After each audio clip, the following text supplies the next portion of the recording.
Welcome to this lecture on setting goals and expectations, two essential elements that can make or break your success in sales. Whether you're new to sales or have some experience, having clear, actionable goals helps you focus your efforts and track progress. At the same time, managing expectations, your own and those of clients or teammates, ensures you maintain trust and stay motivated without burnout. In this session, we'll explore how to set effective goals, track your progress, and communicate expectations clearly. By the end, you'll have practical strategies to build a strong foundation for consistent sales success. Goals matter because they give you a clear direction and purpose. Imagine trying to navigate a city without a map or GPS. You might wander around, waste time, or get lost. Goals serve as your roadmap, helping you focus your energy on activities that truly move you forward. Beyond direction, goals are powerful motivators. When you have a clear target to reach, you're more likely to push through challenges, stay disciplined, and maintain momentum. For example, if your goal is to make 20 sales calls a day, that number helps you organize your time and prioritize tasks. Goals also give you a way to measure progress. Instead of wondering whether you're improving, you have concrete numbers or milestones to track. This feedback loop helps you celebrate wins and identify areas for improvement, fueling a cycle of continuous growth. Not all goals are created equal. To be truly effective, goals need to be SMART, an acronym that stands for specific, measurable, achievable, relevant, and time-bound. Let's break down what that means. First, specific means your goal should be clear and unambiguous. Instead of saying, "I want to sell more," say, "I want to increase sales by 15% within the next 3 months." Measurable means you can track your progress. You need data points or metrics to know if you're on track. Achievable means your goal should stretch you, but still be realistic based on your resources and abilities. Unrealistic goals can be discouraging. Relevant means your goal aligns with your broader business objectives. For example, if your company focuses on a particular product line, your goal should support that. Time-bound means your goal has a deadline. This creates urgency and helps you prioritize your tasks. Here's an example of a SMART goal. I will contact 50 new prospects each week for the next 2 months to increase my qualified leads by 25%. This goal is clear, measurable, realistic, relevant, and has a set time frame. Sales goals come in different shapes and sizes, but they generally fall into 3 categories: activity goals, outcome goals, and learning goals. Activity goals focus on what you do, the actions that drive sales. For instance, making 30 sales calls per day or scheduling 5 product demos per week.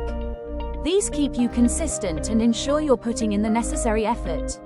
Outcome goals are the results you want to achieve, such as closing $10,000 worth of sales each month or acquiring 15 new customers by quarter end. These reflect your ultimate success measures. Learning goals focus on improving your skills and knowledge. For example, mastering a new CRM system or completing a product training course. These goals enhance your effectiveness over time. Balancing all 3 types ensures you're not just busy, but productive and continually growing. While ambitious goals can be motivating, setting unrealistic targets can backfire and hurt your confidence. Start by assessing where you are now. How many calls do you typically make? How many deals close? This baseline gives you a realistic starting point. Also consider your resources and constraints. Do you have enough time in the day? Is your product ready? Do you have marketing support? Setting goals that don't account for these factors often leads to frustration. It's better to set stretch goals that push you a bit beyond your comfort zone but are still achievable with effort. For example, if you currently make 20 calls a day, aiming for 25 or 30 calls might be reasonable. Remember, goals are not set in stone. They should evolve as your skills improve and circumstances change.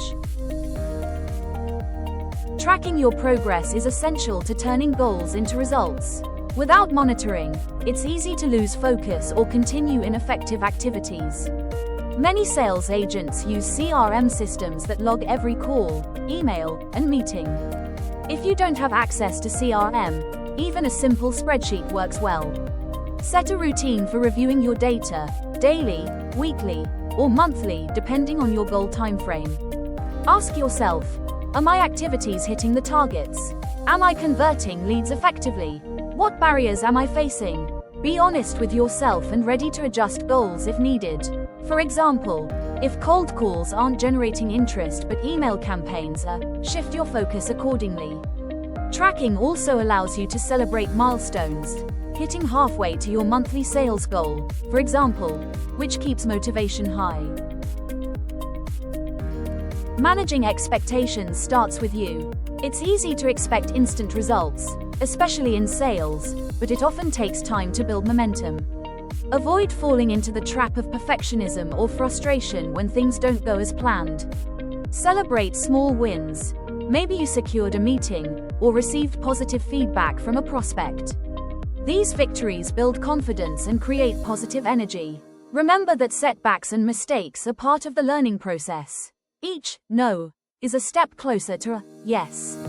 Staying patient and persistent helps you stay in the game longer and develop the resilience necessary for success. Managing expectations extends beyond yourself. It's critical when dealing with clients and teammates. Clear communication helps prevent misunderstandings and builds trust. Be upfront about what your product or service can deliver and realistic timelines for delivery. Overpromising and under-delivering can damage relationships quickly. If delays or issues arise, communicate proactively rather than waiting for the client to notice. For example, if a product shipment is delayed, inform the client early and provide alternatives or solutions. Managing expectations also means listening to your client's needs and being transparent about any limitations. This honesty often strengthens client loyalty. Many sales agents struggle with goal setting due to a few common mistakes. One is setting vague goals like, do better, without defining what better means. Vague goals make it hard to measure progress and stay motivated. Another mistake is failing to track progress. Without data, you can't know what's working or where to improve. Overcommitting is also a major pitfall. Trying to do too much too soon leads to burnout and frustration. Be honest about your capacity and start with manageable goals. Avoiding these mistakes will set you up for a more productive and sustainable sales career. Here are some practical tips to make goal setting work for you. First, write your goals down. Writing turns vague ideas into concrete commitments and helps keep your focus.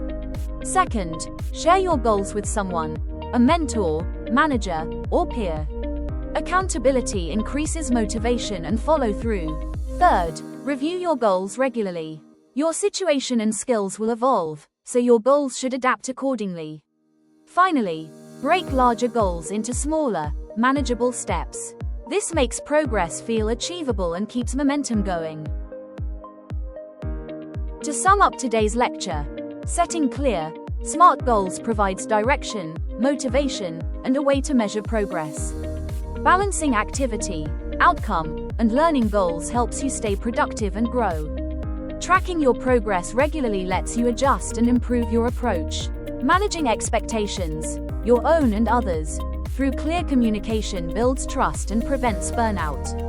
Apply these strategies consistently, and you'll develop a strong foundation for sales success and career growth. Thank you for joining this lecture on setting goals and expectations. I hope you now feel equipped to set clear targets and manage expectations effectively, 2 skills that will boost your sales performance and confidence. In the next lecture, we'll focus on building the key sales skills that will help you reach those goals. I look forward to seeing you there.